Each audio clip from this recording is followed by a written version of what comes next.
Piang at JM dumiretso sa Mannix house. Sean wala sa bahay ni Sir Mannix.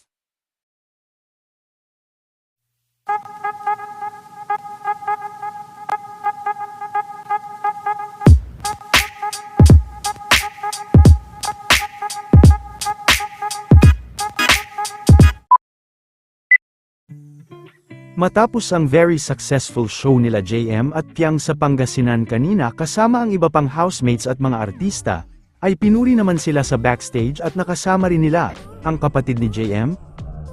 Pinanood din sila ng manager nito na si Sir Mannix, at matapos din nga ang kanilang event ay dumiretso din sila JM at Piang sa Mannix house, kung saan ay ipinakilala din ni Sir Mannix sa mga alaga nito sina JM at Piang. Wala naman sa Mannix house si Sean.